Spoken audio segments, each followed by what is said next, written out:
Hello everyone.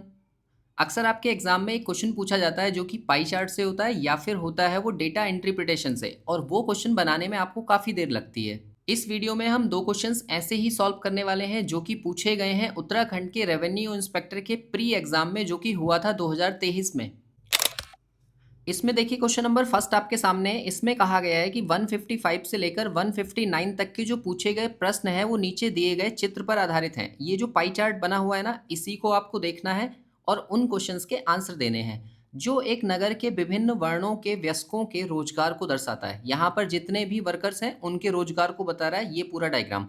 और इसमें कहा गया है कि नगर में कुल वयस्कों की जो संख्या है वो 60,000 है। वयस्क मतलब ऐसे मान लो पुरुष हो गए, जितने भी हैं वो सारे के सारे कितने हैं, एडल्ट भी कह सकते हैं यहाँ पर, ये वाले सारे हैं और ये वर्कर्स हैं, ये काम करने वाले नहीं हैं। और ये टोटल कितने हैं, 60,000। और यहाँ पर देखो इसमें नीचे डेटा दे रखा है कि फर्स्ट वाला पार्ट जो है वो इनको दर्शा रहा है, सेकंड वाले में निजी क्षेत्र वाले हैं और थर्ड वाले में कॉरपोरेट वाले हैं, और फोर्थ वाला जो है वो सेल्फ एम्प्लॉयमेंट वाले हैं, और बेरोजगार वाले कितने हैं जो कि नंबर 5 को दर्शा रहा है। अब देखो इसको सॉल्व करने में आपको ध्यान क्या रखना होता है। जब कभी हम एक सर्कल में देखते हैं और वहाँ पर एक पूरा एंगल देखें यहाँ से लेकर यहाँ तक, तो वो एंगल जो बनता है वो 360 डिग्री का बनता है। और यहाँ पर देखो सारी डिग्री में ही मेजरमेंट्स यहाँ दी हुई हैं। तो आप ये कहो कि ये जो पूरा का पूरा एंगल बना हुआ है ये 360 डिग्री का है। और अगर ये 360 डिग्री का है तो मैं हर एक के लिए यहाँ पर उसके एंगल की वैल्यू निकाल सकता हूँ, ठीक है। और वो कैसे होगा, देखो यहाँ पर ये जो 360 है ना, ये किसके बराबर है, ये 60,000 के बराबर है जो कि हमें ऊपर दिया हुआ है। तो मैं ये बोलूँगा कि ये जो 360 यूनिट है, इसको हम 1 मिनट के लिए यूनिट मान लेते हैं क्योंकि डिग्री में दिया हुआ है। और ये किसके बराबर है, ये 60,000 के बराबर है। तो आप ये बताओ कि 1 यूनिट की वैल्यू आप निकाल सकते हो क्या?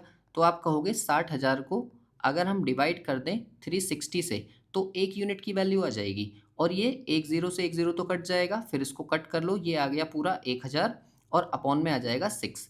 यानी कि हम ये बोलेंगे कि भाई 1 डिग्री या 1 यूनिट की जो वैल्यू है वो 1000/6 है, ठीक है।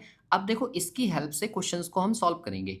जैसे पहले क्वेश्चन को देखो, 155 में कहा गया है कि कॉरपोरेट क्षेत्र में रोजगार करने वाले वयस्कों की संख्या क्या होगी। अब देखो कॉरपोरेट वाले कौन से हैं, जो नंबर 3 पर हैं, और 3 का जो हमें नंबर दिया है वो कितना है, 54 डिग्री। मतलब अगर 1 यूनिट की वैल्यू इतनी है तो 54 यूनिट की वैल्यू हमसे पूछी है। तो हम क्या काम करें इसके लिए, इसमें सिर्फ और सिर्फ 54 से मल्टीप्लाई कर दो, मतलब 1000/6 इंटू 54।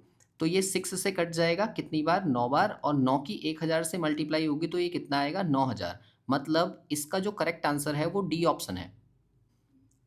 इसके बाद देखिए क्वेश्चन नंबर 156 को, तो उसमें ये कहा गया है कि सार्वजनिक और निजी क्षेत्रों में रोजगार करने वालों की कुल संख्या क्या होगी। तो आप ये देखो कि सार्वजनिक और निजी क्षेत्र में कितने हैं। तो जो हमारा डायग्राम है वो ये बताता है कि फर्स्ट वाले जो हैं वो सार्वजनिक वाले हैं और निजी क्षेत्र वाले कितने हैं, सेकंड। मतलब 162 और प्लस 108, इन दोनों को आप कर लो प्लस। दोनों को प्लस करने के बाद में ये आ गया 270, मतलब आपको 270 डिग्री की वैल्यू निकालनी है। तो क्योंकि हमें पता है कि 1 यूनिट की वैल्यू तो हमारे पास कितनी है, 1000/6, उसकी मल्टीप्लाई हम कर देंगे 270 से। तो 6 से ये कट जाएगा, 6 चौक 24 और 6 पंजे 30, यानी कि 45,000 जो है ना वो इस क्वेश्चन का करेक्ट आंसर होगा। इसके बाद देखिए 157 को, तो उसमें ये कहा गया है कि बेरोजगार वयस्कों की संख्या क्या होगी। अब देखो इसमें जो बेरोजगार हैं वो नंबर 5 रिप्रेजेंट कर रहा है, और 5 में हमें पता है कितने हैं यहाँ पर, 18 डिग्री। मतलब आपको 18 डिग्री की वैल्यू निकालनी है। अब क्योंकि हमारे पास पता है कि 1 यूनिट की वैल्यू कितनी है, 1000/6, तो 6 से ही कट जाएगा 3 बार, यानी कि 3000 जो होगा ना वो आपका आंसर होगा। मतलब जो बेरोजगार लोग हैं वो कितने हैं, 3000। तो सी ऑप्शन जो है वो इसका करेक्ट आंसर है। जो नेक्स्ट क्वेश्चन है उसमें ये कहा गया है कि यदि नगर की कुल जनसंख्या 2.5 लाख है, तो आपको बताना है कि निजी क्षेत्र में रोजगार करने वालों की जो जनसंख्या का प्रतिशत है वो कितना होगा। तो आप ये देखो कि यहाँ से आपको टोटल पॉपुलेशन दे रखी है। अगर टोटल पॉपुलेशन दी है तो आपको पता है कि टोटल के बेस पर ही आप निकालोगे, यानी कि 2,50,000, ये 2.5 लाख हो गया। अब ऊपर जो वैल्यू रखी जाएगी उसको हम देखेंगे और इंटू 100 कर देंगे तो परसेंटेज निकल आएगा। तो आप ये देखो कि निजी क्षेत्र में रोजगार करने वालों का प्रतिशत कितना है। तो निजी क्षेत्र में हमें ये पता है कि ये सेकंड वाला कॉलम है, और सेकंड वाले में हमें कहा है 108। मतलब ऊपर जो वैल्यू रखी जाएगी वो कितनी रखी जाएगी, 108 का यूनिट है ना। तो आप ये देखो कि 108 का अगर मैं निकालूं यहाँ से 108 को कैलकुलेट करके, तो इंटू करके हमें पता है 1 यूनिट की वैल्यू हमने कितनी ली थी, 1000/6। तो 6 से इसको हम कट कर दें तो कितना आएगा, ये 6 एकम 6 और 6 अट्ठे 48, मतलब 18,000। तो आपको ऊपर रखना होगा 18,000 और ये वैल्यू कट जाएगी। तो आप ये देखो कि 3 जीरो से 3 जीरो हमने यहाँ कट कर दिए और 1 जीरो से 1 जीरो ये कट गया। तो टोटल कितना आएगा, 180/25। अब आप ये देखो कि 25 की 7 से मल्टीप्लाई करेंगे तो 175 आएगा, तो लगभग 7 गुना। तो कौन सा वाला ऑप्शन करेक्ट होगा, ऑप्शन बी। तो आप बी पर मार्क करेंगे। इसके बाद देखिए 159 को, तो उसमें ये कहा गया है कि स्वरोजगार वाले जितने भी व्यक्ति हैं उनका प्रतिशत कुल रोजगार वाले व्यक्तियों के सापेक्ष क्या होगा। अब देखो यहाँ पर जो कुल रोजगार है ना, इस क्वेश्चन में आप मिस्टेक कर लोगे, क्योंकि हमें पता है कि ये जो टोटल दिया हुआ है डायग्राम में वो टोटल 60,000 है, लेकिन हमें 60,000 नहीं लेने हैं, क्योंकि इसमें एक कॉलम ये भी है बेरोजगार वाला। इन्हें हमें शामिल नहीं करना है, और इन्हें अगर हमें शामिल नहीं करना है तो आप ये देखो कि बेरोजगार वाले हैं कितने। तो बेरोजगार वाले जो कि नंबर 5 में है, ये अभी हमने कैलकुलेट किया था, ये 3,000 हैं, ठीक है। तो आप जो टोटल कैलकुलेट करोगे इसमें से पहले 3,000 माइनस कर दो। तो आप ये देखो कि 60,000 से अगर आप 3,000 माइनस करते हो तो 57,000 बचते हैं। मतलब आपको जो कैलकुलेशन करनी है ना वो 57,000 पर करनी है। तो आप ये कहो कि अपॉन में जो वैल्यू हम रखेंगे वो रखेंगे 57 और 000। और फिर ये कहा गया है कि स्वरोजगार वाले, अब स्वरोजगार वाले कितने हैं, जो कि नंबर 4 रिप्रेजेंट कर रहा है, और 4 में क्या है, 18 डिग्री। जब ऊपर हमने अभी 18 डिग्री कैलकुलेट कर लिया तो यहाँ पर भी जाहिर सी बात है वो 3,000 होगा। तो आपको 3,000 के रेस्पेक्ट में ही निकालना है, मतलब 3,000 आप रखो ऊपर और इंटू, क्योंकि परसेंटेज में चेंज करना है तो इंटू 100। अब आप ये देखो कि ये 3 जीरो से 3 जीरो तो कट जाएंगे। अब ये कितना आ जाएगा, ये आ जाएगा 300/57। तो आप ये देखो कि ये किससे कट जाएगा, ये जो 57 है ये 19 का मल्टीपल है, यानी कि ऑप्शन ए जो है ना, ऑप्शन ए इसका करेक्ट आंसर होगा। देखो इसी के जैसा है क्वेश्चन नंबर सेकंड, उसमें ये कहा गया है कि 160 से लेकर 164 पूछे गए प्रश्न नीचे दी गई सारणी पर आधारित हैं, जो एक कंपनी के विभिन्न प्रकार के स्कूटरों के उत्पादन को दर्शाती है। अब देखो पहले जो डेटा दिया था वो हमें पाई चार्ट की फॉर्म में दिया था, और यहाँ पर हमें टेबलर फॉर्म में दे रखा है। तो इसको आपको एग्जामिन करना है और फिर नीचे दिए गए क्वेश्चंस का आंसर देना है। तो देखो इसमें कैसे किया जाता है, यहाँ पर ना ये रोज हैं, ये रो है यानी कि पंक्ति, और ऊपर जो ऐसे दिए हैं ये हैं हमारे कॉलम। तो अगर हमें किसी का भी डेटा देखना हो तो हम रो और कॉलम दोनों में ऑपरेट करेंगे, मतलब दोनों में चल कर जाएंगे। कैसे, देखो यहाँ पर क्वेश्चन नंबर 160 को देखो, पहले दिया गया है कि दिए गए वर्षों में किस वर्ष एस प्रकार के स्कूटरों का उत्पादन अधिकतम रहा। अब देखो एस प्रकार लिखा है ना यहाँ पर, तो एस ढूंढो कहाँ है, एस यहाँ पर है, यानी कि ये वाला जो पूरा कॉलम है जो यहाँ से लेकर यहाँ तक बना है ये एस प्रकार के स्कूटरों का ही है। और फिर ये कहा गया है कि बताइए इधर जो वर्ष लिखे हुए हैं उन वर्षों में से किस वर्ष में मैक्सिमम रहा है। तो आप ये देखो 100 यहाँ, यहाँ 80, 95, 125, 80 और 90। तो ये वाला जो कॉलम है 125 का ये सबसे मैक्सिमम दिख रहा है। तो इसी में आप इधर की साइड आकर देखो कि ये कौन सा वाला ईयर है, 2018। मतलब इसका जो करेक्ट आंसर है वो 2018 है, सी ऑप्शन करेक्ट हो जाएगा।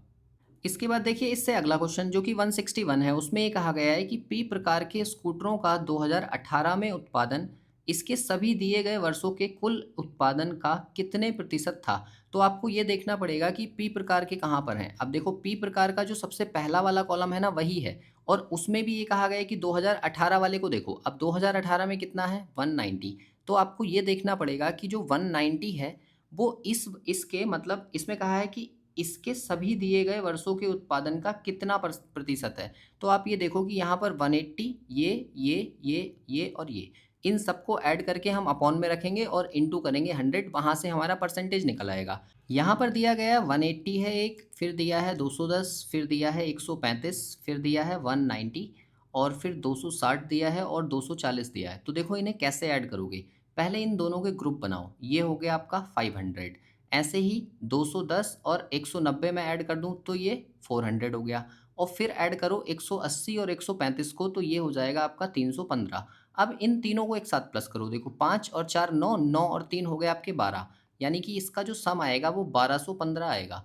और इस टोटल का परसेंटेज हमसे पूछा था, तो ये 1215 से हम इसको डिवाइड कर देंगे और फिर देखेंगे कि ये कितना आंसर आएगा। अब देखो इसे सॉल्व कैसे करोगे, चाहे तो आप इसे कम्प्लीटली सॉल्व कर लो, नहीं तो आप ये देखो कि यहाँ पर जो आंसर हैं वो पूरे पूरे दिए हैं, मतलब हमसे लगभग में आंसर पूछा है, तो हम इसे लगभग में कैसे सॉल्व करें, इसको हम मल्टीप्लाई कर लेते हैं, या फिर एक काम करो पहले इसको कट कर लो। अगर मैं इसको 5 से कट कर दूँ तो 5 2 जा 10, और ऐसे ही नीचे ये हो जाएगा 5 2 जा 10 और 5 4 जा 20 और 5 3 जा 15। अब आप ये देखो कि ऊपर वाले को अगर मैं मल्टीप्लाई करूँ तो वो लगभग 3800 के आसपास आ रहा है, और नीचे वाला जो है ये 243 है, यानी कि इसको मैं 250 के आसपास मान लूँ। अब आपको ये पता है कि अगर 25 का मैं 15 गुना करूँ तो वो 375 आता है, और वो इसके लगभग बराबर है। तो आप ये देखो कि लगभग 15 गुना के आसपास जो ऑप्शन होगा वो करेक्ट होगा, और 15 के आसपास कौन सा है? ऑप्शन ए, यानी कि 16% जो है ना वही इसका करेक्ट आंसर होगा। और चाहें तो आप इसे पूरा कैलकुलेट भी कर सकते हैं। इसके बाद देखिए 162 को, तो उसमें ये कहा गया है कि किन वर्षों के युग्मों में टी प्रकार के स्कूटरों का कुल उत्पादन 3 लाख था। अब देखो यहाँ पर 3 लाख उत्पादन पूछा है, और यहाँ सबसे अच्छा तरीका ये है कि आप इसके ऑप्शंस चेक करो, और ऑप्शन के अकॉर्डिंग ही इस क्वेश्चन को मार्क करना होता है। यहाँ दिया है 2016 और 2018, तो आप ये देखो कि टी प्रकार के 2016 और 2018 वाले कहाँ हैं। टी प्रकार का कॉलम ये रहा। अब 2016 में यहाँ दिया है 48, और 2018 में यहाँ दिया है 115। अगर मैं इन दोनों को ऐड कर दूं तो मुझे पता है यहाँ से 300 तो नहीं आने वाला। अगर नहीं आने वाला है तो पहला वाला ऑप्शन हमारा नहीं है, तो पहला वाला हमने कट कर दिया। अब दूसरे को देखो, यहाँ का है 2018 और 2020। तो आप ये देखो कि 2018 में तो हमें दिया है 115, और 2020 में हमें दिया है 185। अगर इन दोनों को मैं प्लस करूं तो ये 300 आ जाएगा, और हमें पता है कि जो डेटा हमें दिया हुआ है वो सारा का सारा हज़ारों में दिया है, और हज़ारों में दिया है तो मतलब इसके आगे 3 जीरो और आएंगे, तो ये पूरा कितना हो गया? 3 लाख। तो इसका मतलब बी ऑप्शन जो है ना वही इस क्वेश्चन का करेक्ट आंसर है। इसके बाद देखिए 163 को, तो उसमें ये कहा गया है कि निम्नलिखित दिए गए वर्षों में से किस एक वर्ष सभी प्रकार के स्कूटरों का कुल उत्पादन न्यूनतम था। अब देखो ये जो क्वेश्चन है ना ये थोड़ा सा आपके लिए कैलकुलेटिव है। क्यों कैलकुलेटिव है? आपको चारों ऑप्शंस चेक करने पड़ेंगे। अब आपके पास दो ऑप्शन है, चाहे तो आप सबको ऐड कर लो, चाहे आप देखो कि 2017, 2018, 19 और 20, सिर्फ इन 4 साल में हम देखेंगे कि ये 17, ये 18, ये 19 और ये 20 में किस में मिनिमम था। तो आपको ये सारे के सारे ऐड करके इसके आगे लिखने होंगे। ठीक है, तो इन्हें हम ऐड कर लेते हैं।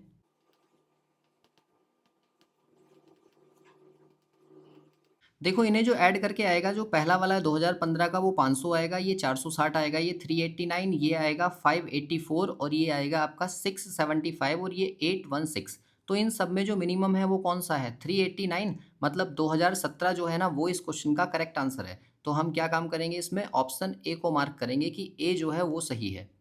क्वेश्चन नंबर 164 को देखो, तो इसमें ये कहा गया है कि दिए गए वर्षों में से किस वर्ष क्यू प्रकार के स्कूटरों का उत्पादन कंपनी के स्कूटरों के औसत उत्पादन से सबसे निकटतम रहा है। औसत। अब देखो यहाँ पर ना हमें एवरेज निकालना पड़ेगा, और एवरेज अगर हम निकालेंगे तो हम निकालेंगे सिर्फ 2015 का, 16 का, 17 का और 18 का। इसके अलावा हम एवरेज नहीं निकालेंगे। अब ध्यान से समझो, एक क्वेश्चन का एवरेज मैं आपको निकाल के बता रहा हूँ कि कैसे आप जल्दी से उसका एवरेज निकालोगे। सपोज हम 2015 का एवरेज यहाँ पर निकालने वाले हैं, तो देखो 2015 में मुझे दिख रहा है यहाँ पर कितना है? 180। ठीक है, दूसरा हमें दिख रहा है 60। ठीक, तीसरा हमें दिख रहा है 84। ठीक, और चौथा दिया है 100, और पांचवा हमें दिया हुआ है 76। अब देखो इसको एवरेज निकालने का जो सिंपल तरीका है वो तो क्या है, इन सबको आप ऐड कर दो। यहाँ से ये प्लस प्लस प्लस और ये प्लस, और टोटल कितने हैं? 5। तो 5 से उसको डिवाइड कर दो, यहाँ से आपका एवरेज आ जाएगा। और बड़ी बड़ी वैल्यूज़ हैं तो कई बार आपको ऐड करने में देर लग सकती है। लेकिन दूसरा तरीका क्या है?